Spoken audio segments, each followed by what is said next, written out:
Thank you again for being here. We're going to keep an eye as we let more people in, but I can see we've got lots of highs coming through in the chat box as well, which is superb. So I reckon we can look at making a start because your time is precious and we want to make sure that we give you some real value this evening. So we're going to be talking to you about money mindset because we know it is Talk Money Week this week.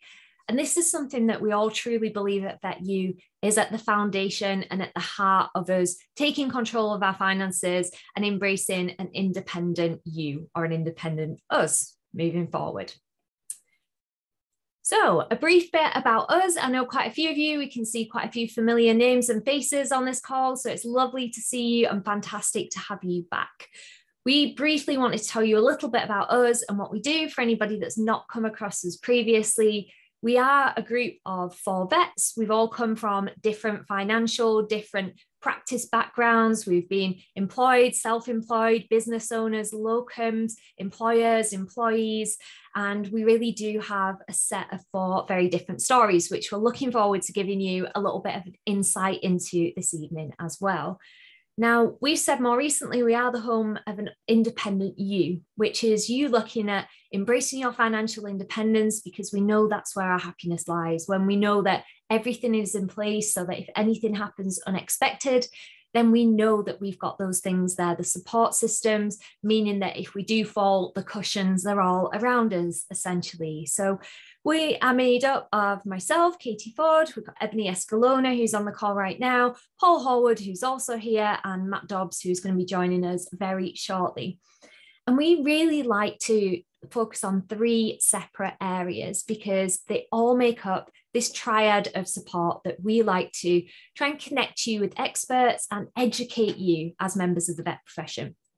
And they are our health, our income, and our future. So you may well have joined us recently when we've been doing events on pensions, been doing them on income protection. We've been looking at them all over in terms of looking at a 360 of our financial health and well-being. So we've got a session tomorrow evening as well on financial well-being in general. So we do connect you with experts, specialists in their field, and people that are in finance that we know understand the vet profession, as well as us providing webinars like this to try and give you the education and the empowerment that means that you don't have to spend as much time worrying about money and more time doing the things that are important to you. So very briefly, this is day number 1. We have got this fantastic week of events set up because the Money and Pension Service set up the Talk Money Week event essentially years back, and it does run every year. But particularly over the last couple of years, it has been increasingly the subject. Now, even though that's been the case, even though in the pandemic we have needed to talk about money and we've needed to have our mind on it more than ever, still, they've put out figures to say that 9 out of 10 people, adults, still feel uncomfortable talking about money or don't talk about it. So that's why we were so passionate to put on this event, this series, not only for us that are on the call here, but for us to have a ripple effect in the profession of making sure that we do talk about our finances and that we know where to turn to and that we can empower ourselves with a money mindset that means that actually we do take actions and we do look at money in a way that helps us to move forward. So day 1, that's today, we've got money mindset. Day 2 is financial wellbeing, where we're being joined by Ruth Downs, who's a fantastic financial advisor that we've had on a few of our events recently, and I can see she's in the chat box right now as well. Day 3 is about us looking at gathering your financial support system, you getting a chance to briefly meet the humans behind these businesses, these names that you'll hear us talk about, people that we work alongside, and hearing some of their insights on money, some of their gems, their snippets, their top tips to share as well moving forward. But importantly, for you to understand who's there to help you as we go through this week. Day 4 is where at the London Vet Show, we are running a mastermind session. If you are there, we'd love you to come along. I know that someone will pop in the chat a link for you to sign up, where you can come and help us create a financial educational program, because we know that many of you say to us, yeah, it's great being connected with others, but actually sometimes I want to go off and do my own learning. So we want to try and collaborate with some of our partners and experts and ask their input too, but mainly yours from there to find out what would be in your one-stop shop. Then day 5 is an exercise for setting you up for success in 2022 with your finances and looking at just some reflective questions.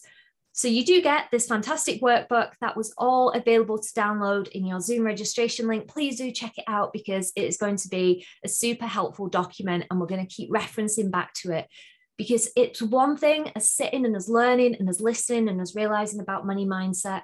And it's another thing for us actually to take action on it. And I think that's one of the things that you will take home from this evening too.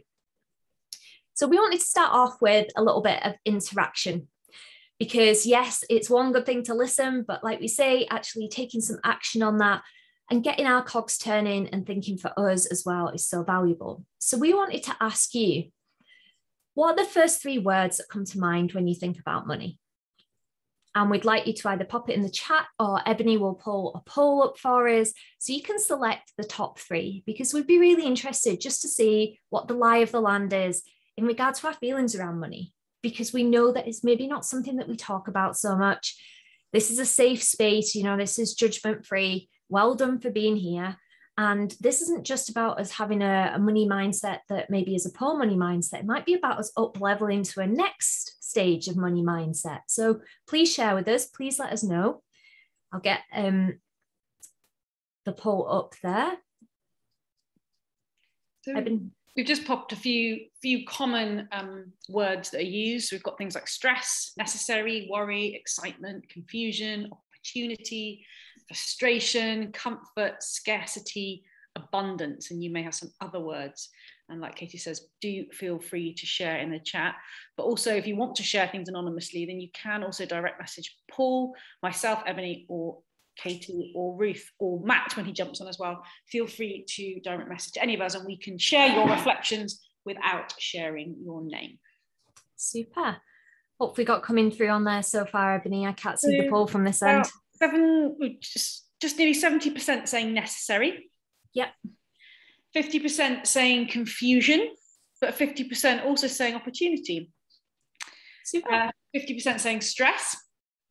And we've got lower levels of things like excitement, comfort fall under the 25% mark.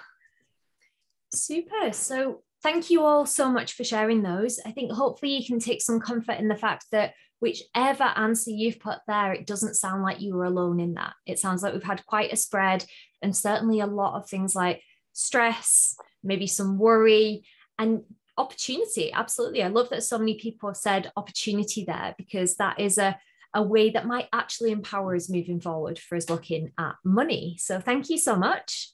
Have we got to the end of that poll now? Yeah. Brilliant. Thank you. So now we've started to highlight how we currently feel about money already and what is coming up for us, we thought it would be the opportune moment for us to start talking a little bit about where do our beliefs about money actually come from. So as coaches, we speak about this a lot, about belief systems, and these are things that we think are true in the world. But beliefs might not be the only term that we're talking about when we think about money. We might also be thinking about our concerns about money, our understanding of money, our prejudices, our challenges, our apprehensions, confidences, worries, resignations. So where have these actually come from? Because we're born as blank slates. When we come into this world, we don't know anything about finances, and we're slowly taught it. And usually we taught things through things that are repeated to us again and again, or what we're watching other people do. Or maybe inferences where we've seen, oh, they get worried when this happens, therefore money is stressful. That's taught to us by media, our primary caregivers, the schools that we're at, our friends, our family. We get lots of information about money that we're inadvertently taught, even when we're younger, even through quotes, even through being told things like, money doesn't grow on trees, money is the root of all evil, don't spend it all at once. We might see people having arguments about money, or we might even have watched people on the TV having arguments about money. Now, when our beliefs form, they end up sitting deep into our subconscious mind. And because our subconscious's job is to be right and to keep us safe, quite often it filters a situation so that we see it through the lens of the beliefs that we've been given about money. Now, this is a point where we take a little bit of judgment of ourselves, because actually we didn't choose any of those. We were taught a lot of our beliefs about money before we were maybe 6 or 7 years old. And from then onwards, anything else that we've learned has kind of fitted a little bit in with those. So inadvertently, we might have been taught that money is stressful, or maybe things that don't serve us moving forward, because our subconscious mind will essentially delete, distort, and generalize whatever situation that we're looking at based on the things that we've been taught about money earlier on. Now, the good news is that we can form new beliefs around money, and that's partly in our thought patterns, but it's partly in our actions and actually seeing things differently. So here's our opportunity to take a little bit of pressure off ourselves and realize that a lot of the things that we've been taught that maybe haven't served us so well, we never actually chose. And that the good thing is when we take a step back and we start to look at things from a different perspective and start to take actions that align with that as well, we can start to see changes. So now, if there are things that came up for you about money, please take any judgment off yourself and just realize that moving forward, let's start looking at how we can view our money and our finances and our actions in a way that's more empowering and probably more compassionate to ourselves, that has that trajectory moving forward, that heads us towards those ways that we choose to think and feel about our finances. So we really briefly just wanted to share this cycle with you, which you might have come across previously. So we can see here that this is something we're just going to use throughout this talk to explain a little bit about how our thoughts around money, our money mindset can impact the results that we are getting. And we're going to break it down into 4 different parts. And we're also going to involve all the members of the VetU team just to jump in and have their own little section where we're going to talk a little bit about our own stories too, because that's what connects us. And we're going to talk on a particular area. So in brief, essentially, what we think about and how we view a situation leads to how we feel about it. Now, how we feel about something tends to lead to how we act. How we act in that situation tends to lead to the results that we get. The results that we've got tend to feed back more into how we think about it. So if, for example, we think that money is really scary and really stressful, we start to feel scared and stressed about it, our actions might be that we avoid it. We put our head in the sand. We're fearful of it. So we want to stay away from it. So the results are that we might get more of the same. We might end up having a stressful experience. We might end up with things that happen that we could have prevented if we'd actually taken action to go to it, which then in turn makes it look more scary again. So it's interesting to see here how actually just tweaking a little bit about how we think about money can lead to a difference in how we feel about it, or how we change our actions can also lead to a difference in our results. So we're going to go through this as a cycle, breaking it down into sections to empower you to realize how we can tweak the way that we see finances, we can tweak the actions that we take. And that means that then as we move forward, we can look at getting a different result, which serves us in a way that is positive for us and an independent us as well. So we know that thoughts and feelings are a little bit more complex than just it being straight thoughts to feelings, but for the purpose of this, that's how we're going to take it. So as we go and break this down section by section, we're going to start with looking at our results. Now, sometimes this is us just actually gaining clarity of them and in a really non-judgmental way. Remember that actually when we're looking at where we're up to at the moment, let's remember that's all a result of however we've thought and felt about money in the past. So this is just us wiping the slate blank and saying, right, we're just going to get some clarity here. And we're going to start off with, again, another poll, because actually we'd like to know, and it's all anonymous, so we've all got a little bit of solidarity in the room. How knowledgeable are we all on our current financial situation? Do we know how much is in the bank right now? Do we know how much goes out every month? Do we know if, for example, there's debt there? Do we know how much there is? If it's there, we've had a pay rise, do we know where that money's gone to? How knowledgeable do we currently feel about our financial situation? So please do have a little look at the poll that Ebony's going to pop up and we can see where everybody's sitting in the room. And again, let's be gentle with ourselves because you've shown up here, regardless of whatever stage of finances that we're at. And this is just a point for us to get a little bit of clarity in that cycle. So kind of out of 10, with kind of 1 being no idea, 5 being I know a moderate amount, and 10 being I know every single aspect of my finances inside out. So pop yourself on that spectrum of 1 to 10.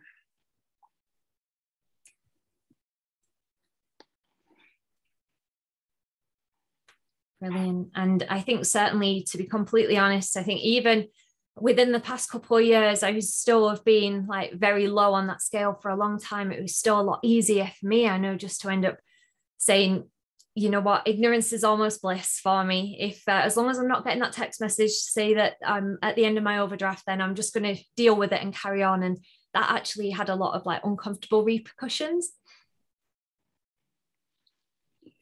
So far, we've got about 25% saying, I know a moderate amount.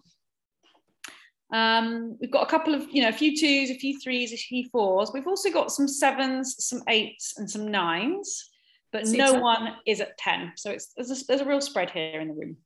Brilliant. And thanks for your honesty, everyone, because I know, Ebony, I'm going to pass over to you just now, and you're going to explain a bit more about how this topic and this area of us looking at our finances and actually getting clarity is something that's really close to your heart in particular, isn't it? Yeah, it is. It is, and it's an ever-growing daily thing that I have to contend with. When some of my close friends found out that I had come together with this wonderful bunch at VetU to work through on finances, they almost, burst out laughing and spat their drink out, because a lot of my friends would say that I haven't always been the best with money, and I think it's interesting because we're all intelligent people. We're all supposedly good at maths, although I'm not, hence why I'm an equine vet. Not very good at maths. And often we think, great, well, knowledge is power, right? If we know things, then great. But it's so not true for me, because there was no belief and there was no action behind that knowledge. And that's where the mindset, really plugged in. And I used to think, this whole mindset stuff is really fluffy. Just tell me what I need to do and I'll do it. But until I had like a core change in my belief system around the language about money, around how I viewed it, around my identity with it, and most importantly, my personal worth and self-esteem, money was never going to flow to me, or if it was going to flow to me, it was going to flow out pretty damn quick. So for a long, long time, I hid behind the identity of always being a student. I've got more letters after my name than I care, know what to do with. And every letter basically creates more debt, right? So I hid behind this identity and kind of laughed it off. It's like, oh yeah, I'm just going to be this eternal student that's always going to be poor. So the language that I used was really bad. And coming back to what Katie was saying, when I was a child, we came from a pretty poor background, and there was some shame in that. And whenever I asked my mum about, how much things cost, or could I do this, could I do that, she said, "Oh, don't worry, it's not for you to worry about." So I never really understood the worth of things. So I never really, all I knew about worth was like the money on a Monopoly board, really. and that's just quite interesting, because then you don't really build a healthy respect necessarily for it. So I never used to check my bank account. I used to wait for that text to say, yep, I'm in debt, I've gone into my overdraft. So coming into VetU was really helpful and really interesting, especially as I was starting to build my own businesses as well. And it was actually through the support of a wonderful financial advisor called Andrew Snowball, who sat down with me and made me feel so comfortable at asking like all these, what I deemed stupid questions about cash, about budgeting. And the first thing first was just to start to create these habits of actually just looking at the bank account. And I thought it was going to be horrendous and that I was in all this debt, and I was in some debt, but it wasn't as bad as I thought. So just by actually getting evidence rather than assumptions about how bad something was, started my mindset shift to go, oh, right, I can get clarity here and understand actually what's in my account. And then from doing that, so having kind of weekly check-ins with that bank account, which I never used to do, he started to help me create these budgets and ask me, right, well, where do I want to be in 1 month, 2 months, 3 months, 1 year, 2 years, 3 years? And over the course of the pandemic, he helped me clear all my debt, which I never thought I would be able to do. So that's really, really, really helpful. And in that, I managed to build a relationship where I was thankful for it. And I started to change the way I think about it. I put my prices up for the first time in years as a freelancer, because finally I felt like I was worth more, or worth it. And I was able to actually place services and products that I thought were of value that I was doing for free. for those of you who don't know me or do know me, I also run Vets Stay Go Diversify, a platform which I've been running off my own back for free for 5 years, to the detriment of my bank account.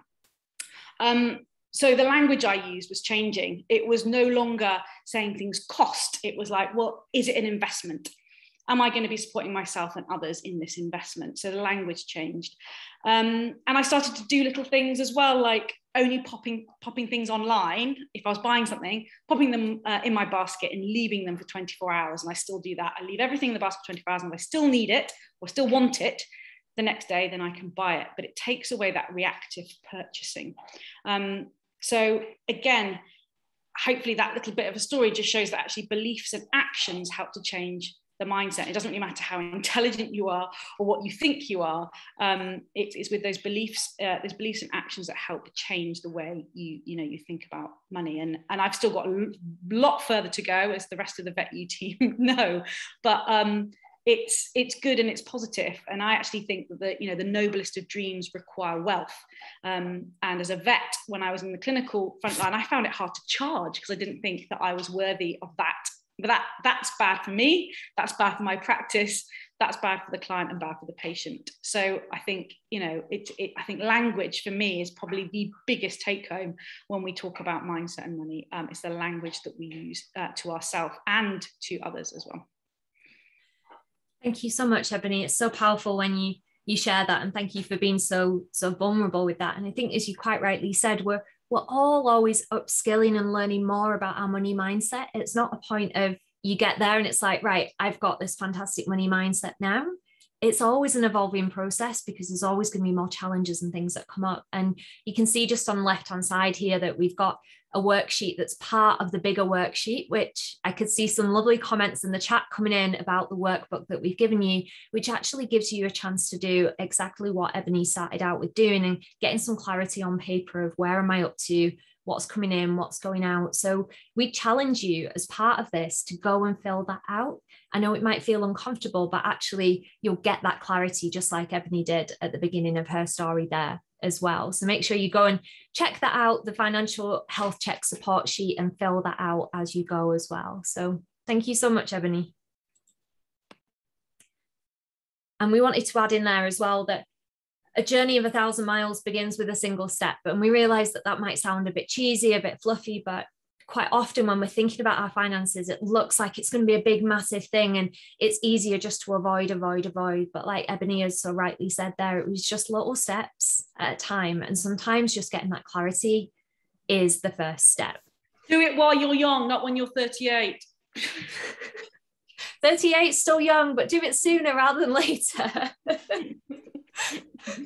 And we wanted to touch on, again, as we come back around this cycle, because we're all going to touch on bits of this cycle, but we just wanted to keep reminding you that actually how we think about money and how we act and the results that we're getting and how we're feeling about it, they're all intricately connected. So the next point we're going to come on to is looking at the fact that our thoughts, a lot of them are automatic that pop in. We don't have to believe everything that we think. They come from our beliefs. Like Ebony was sharing examples from her childhood.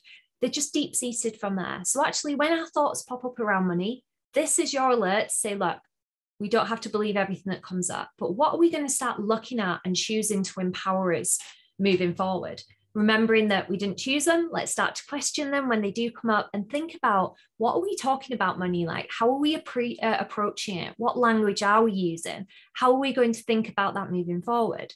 So the next thing that we wanted to look at for starting to rewrite these rules on money and these beliefs on money is what beliefs around money would make life a little bit easier. Like, I'm not saying that you can choose straight out now and that it's a complete process where we flick a light switch, but actually, if you were to start to act on something new, a new thing that you choose to believe about money that would make life easier, what would that be? We'd love to hear that in the chat if anyone can share any, or if any of the VetU team have got any that certainly help them in their journey or ones that they'd like to choose to believe.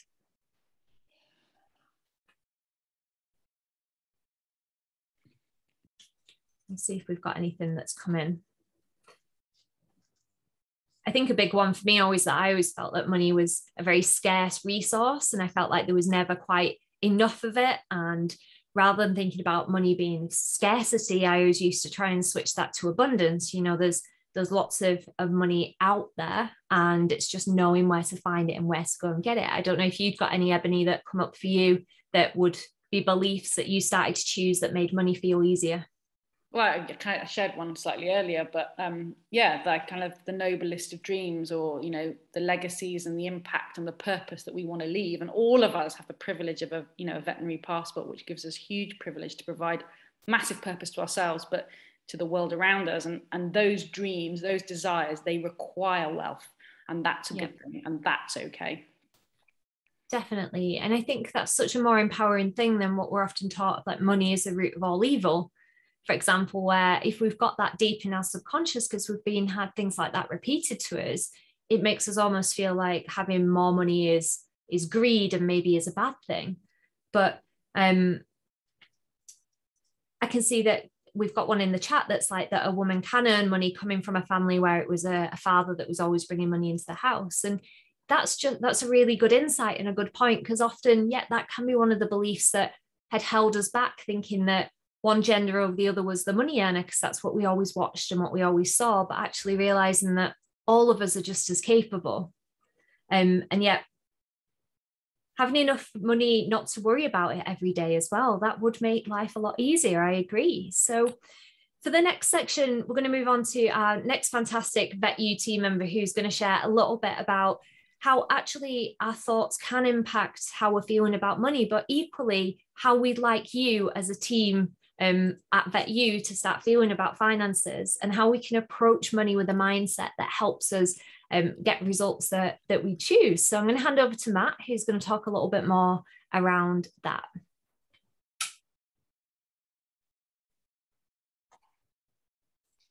So you might make him a co-host if he's not a co-host. Yeah, I do. Sorry, we're just keeping Matt silenced in the meantime. Fantastic. There we go. Right, Matt. And it's the best way to shut me up. I quite like it.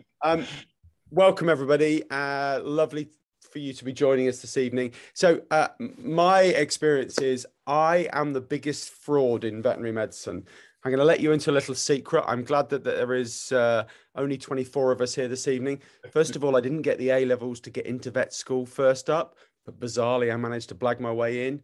I failed my first year exams, my second year exams, and up to Christmas in my third year exams in vet school.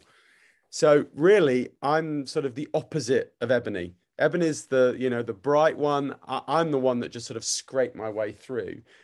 But one thing that I was always very good at was, one, doing some research. I had to do that because I had to work hard to try and get into vet school and to get through. And secondly, I'm unashamed at saying that I like to take action. I don't wait until somebody tells me to do something twice. I've done it at the first occasion. And so, Paul Horwood on this call will tell you that my mantra in life is don't let perfection get in the way of good enough. And when it comes to money, there will never be good enough. You will never have the perfect investment. You'll never have the perfect opportunity or the perfect time to make that investment into a pension or the first payment, or you'll never be that perfect time to make that decision around whether you should be taking a health policy or a life insurance policy. But my mantra has always been, don't let perfection get in the way of good enough. Once you've got to that good enough stage, make that decision. So my journey really has been maybe different to many of the other people on VetU. I've always been one that have thought early about doing something and then have made a decision to do it. So it may sound bizarre, but at age 16, I decided that I always wanted, the health was really important to me. And I decided to start to research whether I could afford a health insurance policy at age 16. Might be a bit bizarre for somebody that's just about to embark on their A-levels, but I decided to have a look at this. And I realized that actually starting very, very young, when you want to take out a health policy, when you're very, very healthy, is actually very, very cheap. And if you start a policy when you're very, very young, when it is very cheap, over the lifetime, you may pay the same as somebody that started a policy when they're very, very old, but you'll have had all that benefit of that policy over that period of time. So I did that. I took out a personal health policy at age 16 and started to pay for it with my babysitting money. £1 an hour, believe it or not, at that stage of life. And we are talking about the late 80s here, so I'm really showing my age. But, you know, it goes to show you that actually, when you're making it an investment in yourself, and this is what we're talking about, and that's what VetU is all about, really. It's about making a personal investment in you as a person, whether it's around the 3 key areas that we always talk about with VetU, which is, first of all, your health, secondly, your income, and thirdly, your future. Invest in yourself and support yourself in each of those areas. So my personal journey, first of all, was about making that investment in my personal health. And I took out that health policy age 16. I still have the same policy. And ironically, it probably cost me a lot less than a typical person taking out a policy at age 47. And, you know, touch wood, I haven't had to call on that policy very much. So for many people, you might think, well, that's wasted money over the last 30 years you've been paying in. But for me, it's given me the security to take the next big investment step, which is around my income. And again, I started again very early in life. Income protection for me was an important part of my policy. I realized as a farm vet, I was prone to injury and whatever species you look after, then health is an important part of being a veterinary surgeon. So I took out an income protection policy at age 23. Which really gave me the comfort factor that irrespective of whatever happened to me in life, I knew that I was going to have roughly the same level of income, which then would support my lifestyle and really gave me the confidence to become independent.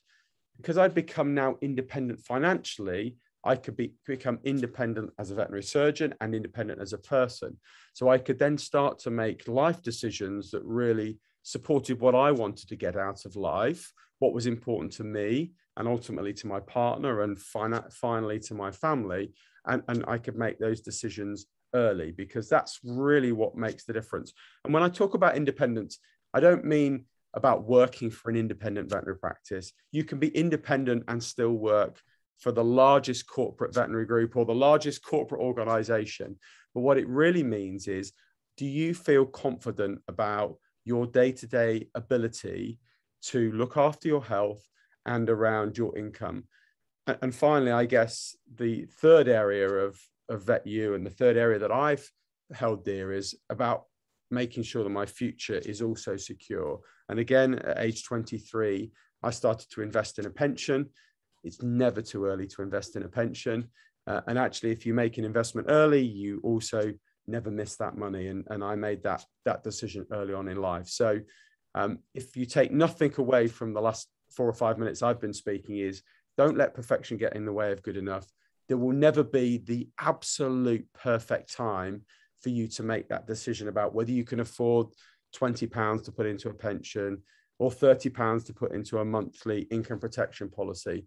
But don't let that stop you from making that decision and moving to the next stage in your life. Once you know that your health, income, and future are financially secure, your independence will flourish.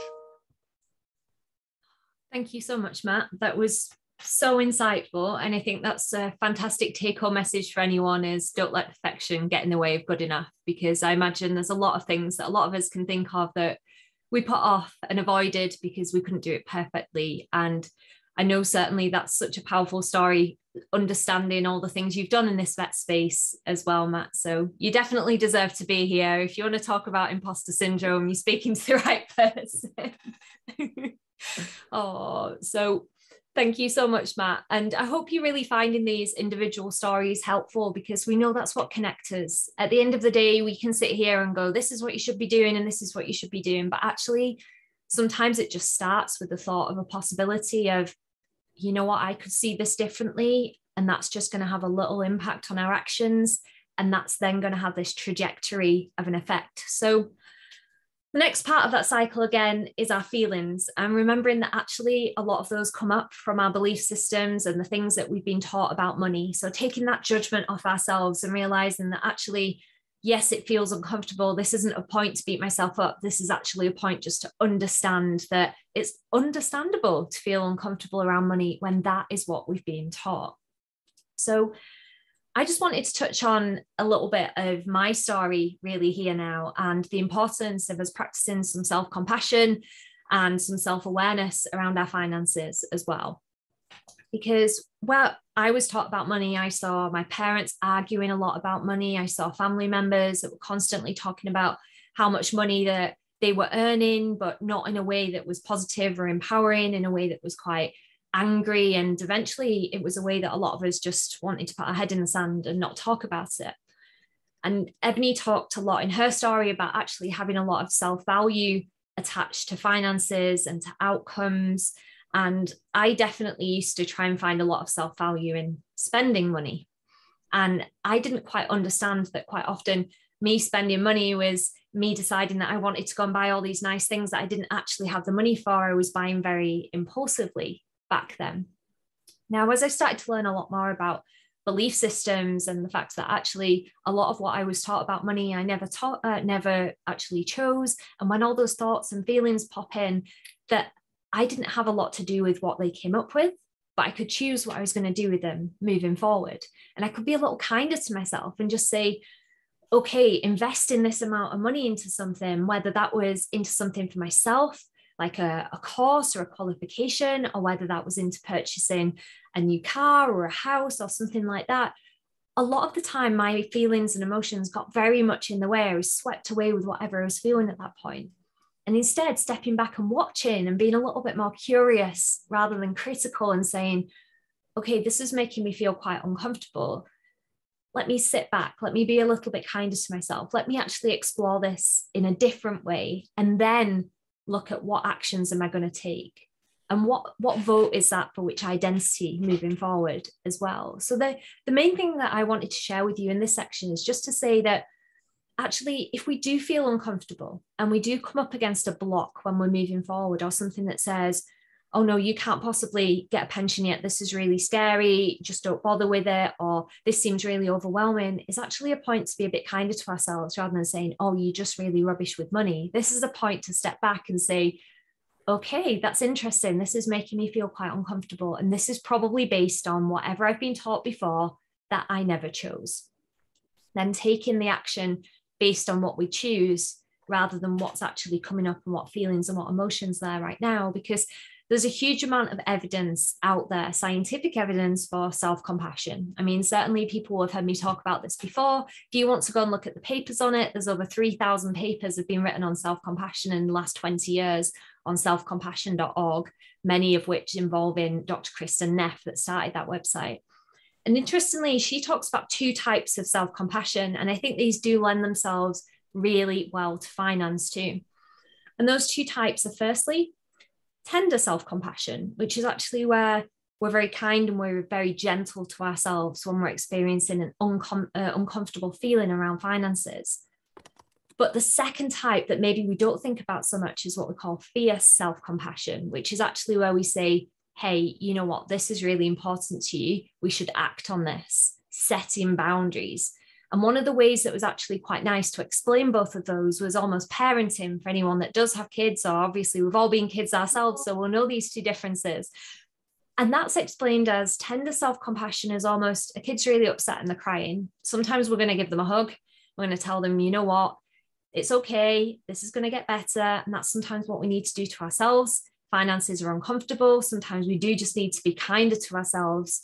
But other times, the other type of parenting that's needed, this fierce self-compassion, is actually, what do you need to do most right now? You need to do your homework. This is important to you. You need to take this action. It might feel uncomfortable, but make that phone call, or step out there and book in that appointment to discuss income protection or pensions, or go and have the conversation with the bank. Do the thing that's uncomfortable because it's going to give you a longer term gain. So that's one of the things that we found really useful, was just actually remembering self-compassion in our finances, being kinder to ourselves, and realizing that all these feelings that sometimes come up around money, and when we actually owned them and identified with them and said, every time I think about money, it's really uncomfortable, therefore I'm terrible with money, is actually a stepping back, be more gentle to ourselves and saying, I've not been taught beliefs that serve me very well about money, and this is why it's uncomfortable, but I'm going to look at how I can treat myself kindly moving forward in a way that's going to pay off in the future. So I can see we've got quite a few comments coming through, which is good as well. So we're going to move around swiftly as we go with the rest of this cycle and us looking at the actions, because you might have gathered by now that through my story, through Matt's story, through Ebony's story, that it wasn't just about mindset. It was about action. It was about us doing and taking those little steps as we move forward. So we wanted to ask you, if we thought about taking actions as being a vote for a money mindset that serves us well, either the actions that we've always taken up until now might have been a vote for our old set of belief systems, our old set of actions. If we were to vote for a new set of actions, what might those small daily actions look like for you? Ebony shared some of them, Matt shared some of them. What might that look like for you? We'd love to hear some examples in the chat as well and see what everybody comes up with, if there's anything that anyone wants to pop in there. So someone's just sent me a private message coming through saying, actually bothering to check my bank balance, I tend to ignore it. How about the rest of the VetU team? Is there anything that you found particularly, I know we shared bits in our story, that would be actions that were a vote for a money mindset that serves as well?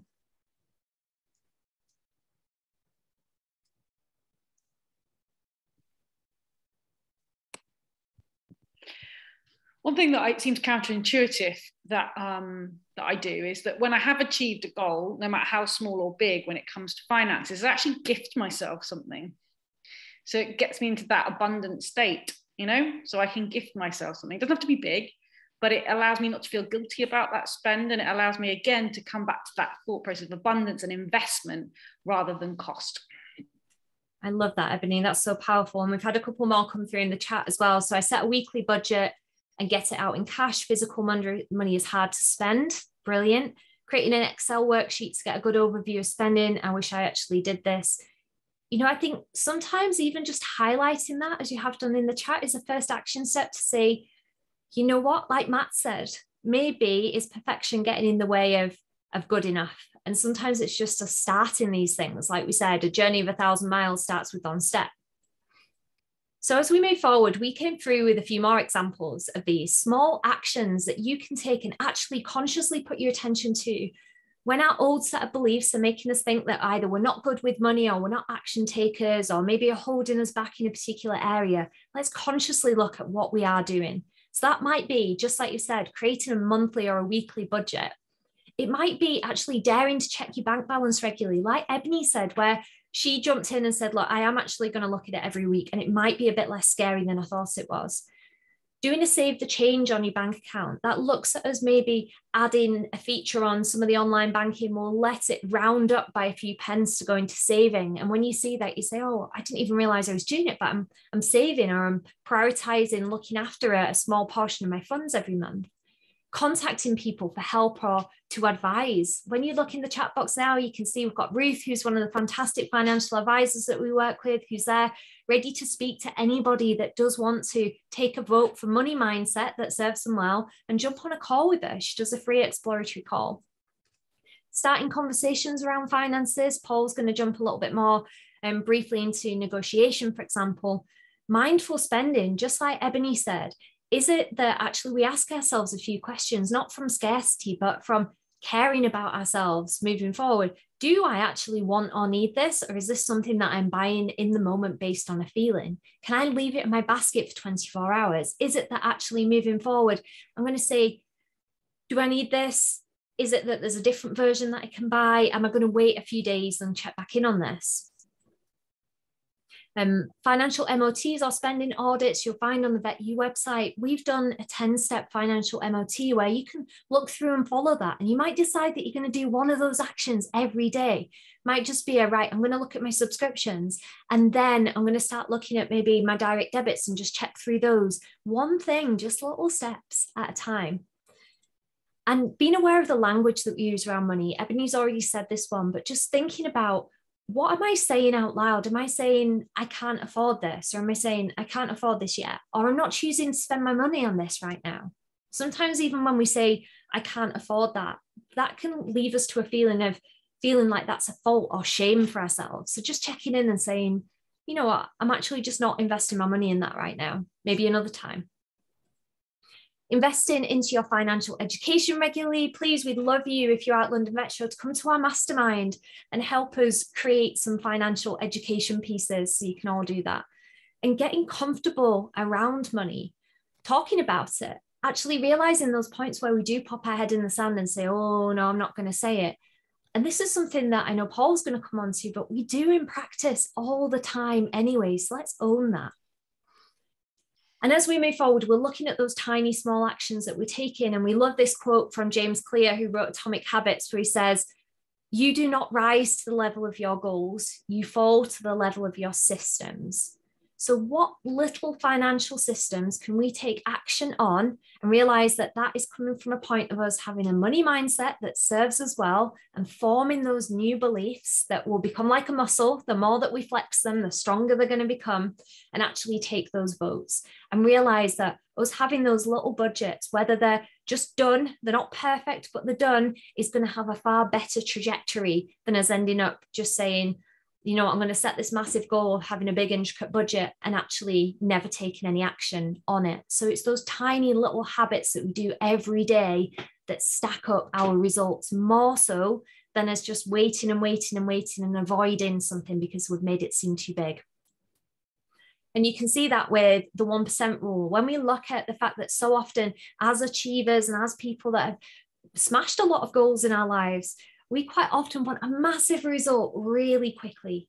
But actually, when we step back and realize that 1% has a really big compounding effect, if we can just get a tiny little bit better every day, we actually get far better, because 1% is 1% of 101%, and it's slightly more. So you can see how just exponential that can become when we're just taking little actions. So marginal gains, just small tweaks, and then we can make those more sustainable in the long term, just like Ebony's put there in the chat box. So we're going to hand over to Paul, who's going to tell us a little bit more about some of the skills that we can use to actually take those actions and how we might already have them and just haven't realized it. And also looking at, Paul is the king of negotiation. And I know that's something that is an action that can feel quite scary to us. So ties in quite nicely with money mindset too. So over to you, Paul, to tell us a little bit more of your story and some insights into money mindset. Thanks, Katie. Yeah, so in terms of taking action, then I suppose it kind of depends where you are in your financial journey.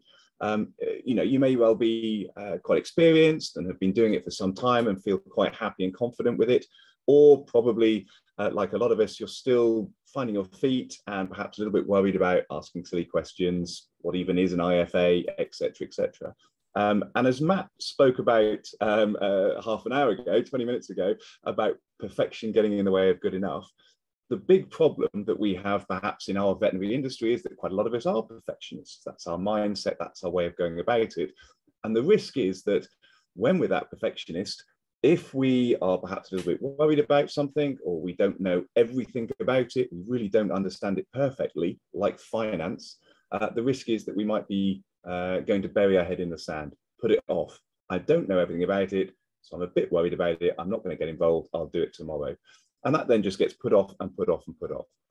But I suppose what I'm saying here about taking action is that actually you probably have quite a lot of those skills already. You just don't know them because they're packaged up in veterinary, and you don't realize that they are, you know, hugely important transferable skills in lots and lots of other areas in your life, and especially in finance.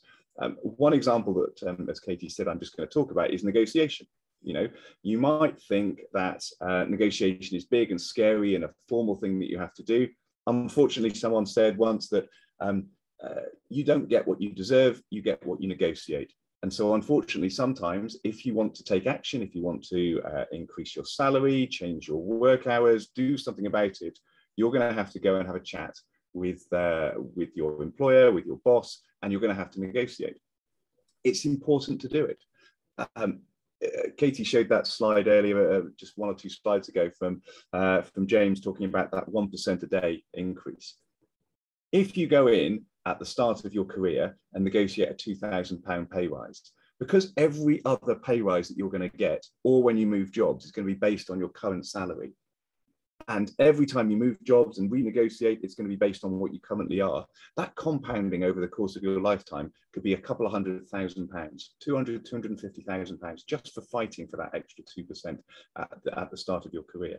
So I suppose what I'm saying is, it is important to go in there and discuss and negotiate. Don't settle, don't split the difference. But I get it, it's scary. It's not something we're used to doing. It's not something we go to vet school to do. And most of us probably don't like conflict. So we're a little bit worried that we're going to go in there and have a fight with our boss about it. But if you are a vet or a nurse and you're dealing with the lovely general public every day, or even if you're a parent dealing with kids, you're negotiating every single day. You know, please put your pajamas on and I'll give you another cookie. That's not me and Max popping, going out for dinner or something. That is talking to your kids and just trying to negotiate and win. You are negotiating all the time. You're not having a fight. You're trying to come up with an acceptable outcome that both of you can live with. Because remember, at the end of the day, especially when you're negotiating with your employer, who you work with, you're going to end up going to work with that person for the next 6 months, year, 2 years, 3 years. If one of you feels ripped off, that's going to fester. So you both need to come away with that cliched win-win. It's not a fight. It's not a one person wins, one person loses. You need to both walk away feeling happy with what it is that you've ended up with. Talk about money. We've heard Katie speak quite passionately about that, but you need to talk about money. And most of us, especially if it's quite a British thing to be quite embarrassed about it. It's quite a thing not to feel comfortable talking about our salaries. We don't want to tell you what our salary is. A few people have even mentioned that they never knew what their mum and dad's salaries were. But you talk about money every day with your clients, with your customers, with the general public. And in fact, I've been an employee. I've been an employer in an independent practice. I've been an employer in a corporate practice.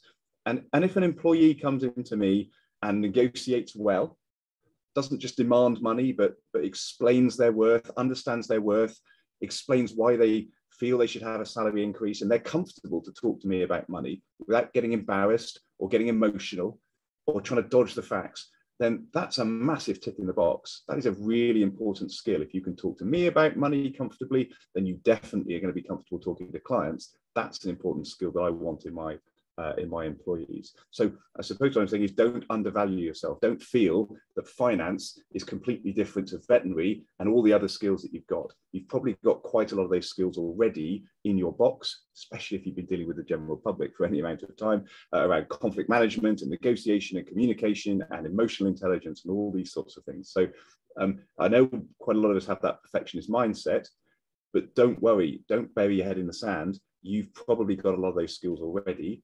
Take action, and it never is as scary as you feel it was just before you took action. Afterwards, you look back and go, "Damn, that was quite easy." Ruth's not as scary as I thought she was going to be. Yeah, thank you very much.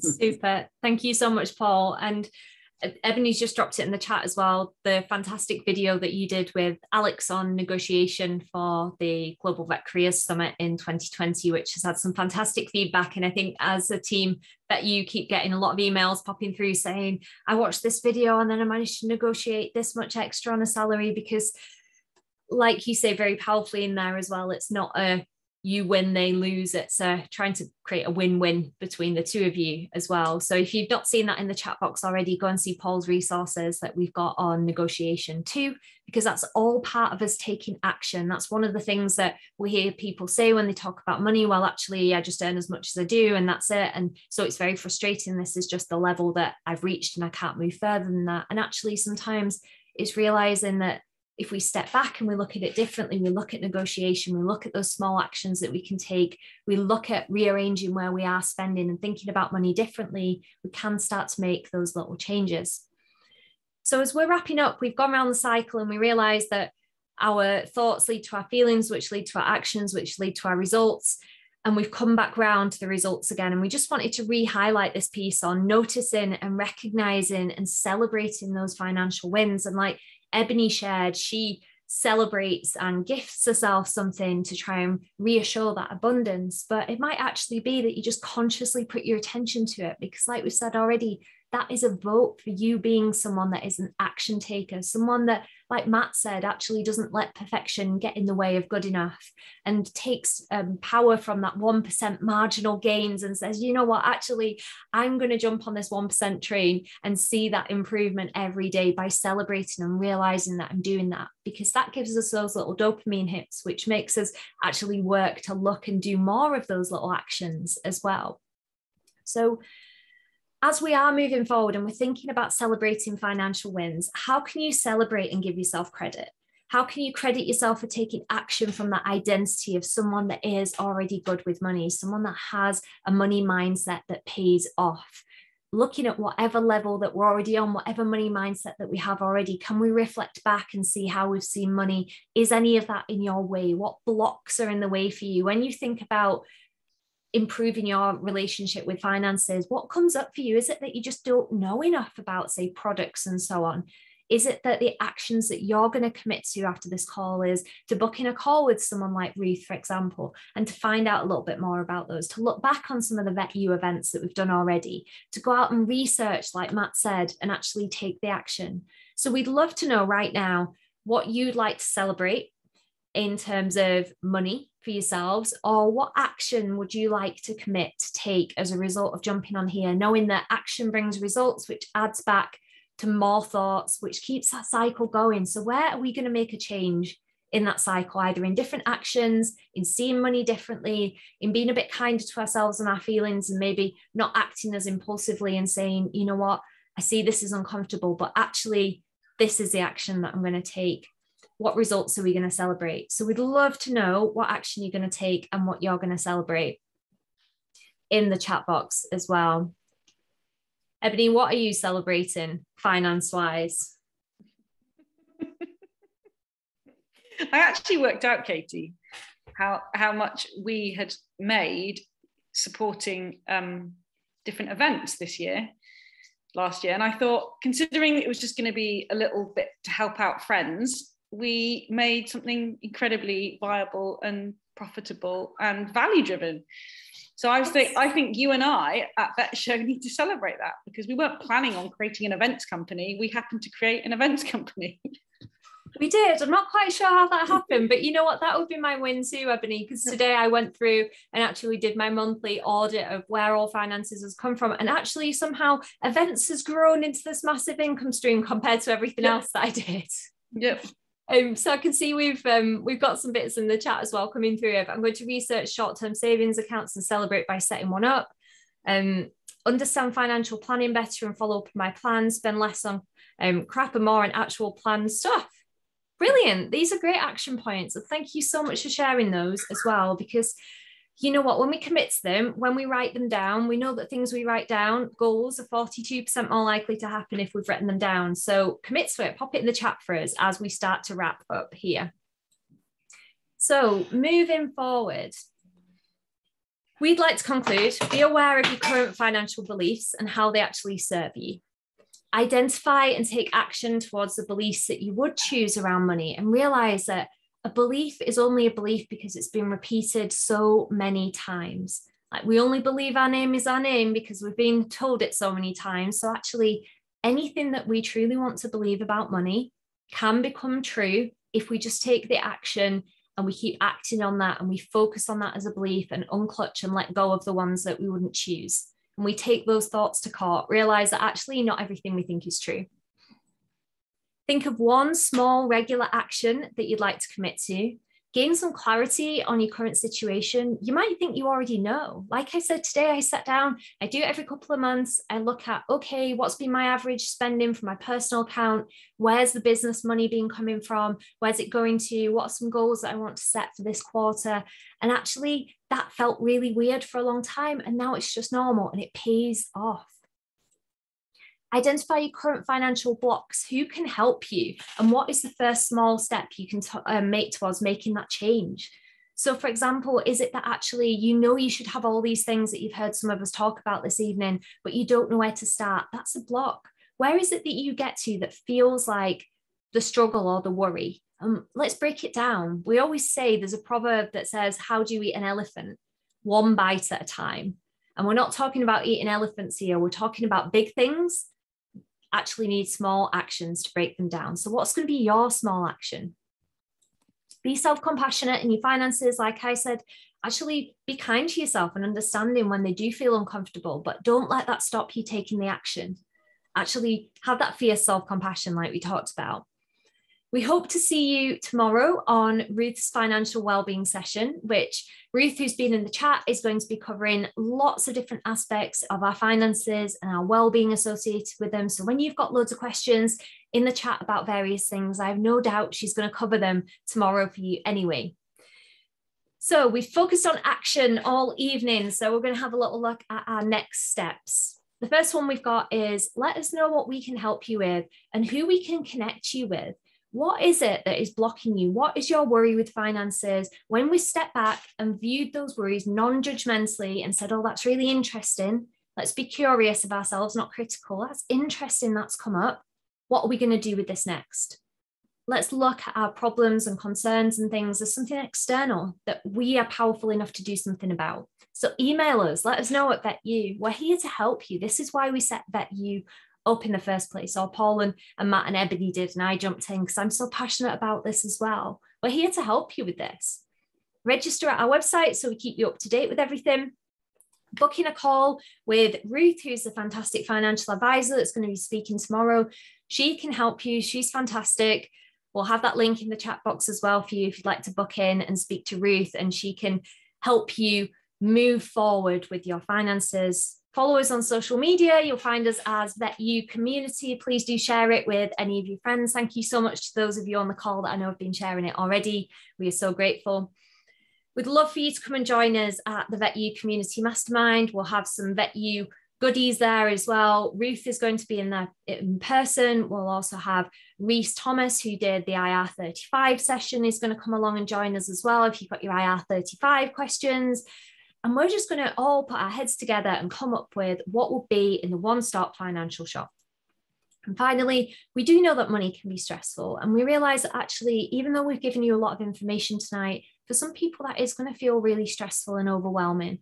Actually, the best thing that you can do at that point actually is reach out and talk to somebody about it, whether that's speaking to someone like Ruth, or maybe if you need a listening ear. Remember, there's always VetLife. There are always debt charities, for example, if things are at those points where you need someone as a sounding board, you need some external support. So we've loved having you here with us this evening. We really hope this was helpful and that you've enjoyed listening to little snippets of our stories and all of our insights as a team at VetU and why we are so passionate about this, because these are the things that really do connect us and open our eyes to realize what is possible. So when you're having thoughts pop in that say, oh, leave that till tomorrow, you can't do that, you don't need one of those, oh, this is all a bit overwhelming, just step back and look at them with a bit of distance and say, what's this going to do longer term? How can I be a bit kinder to myself? What actions can I take?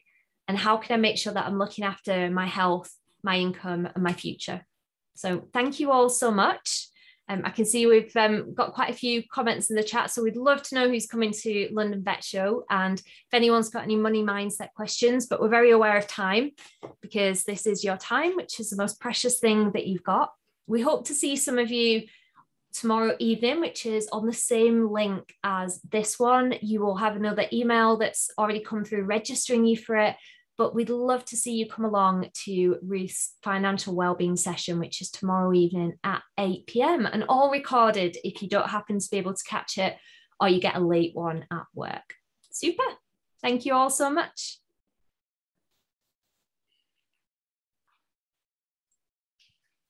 Brilliant. I'm going to stop our recording.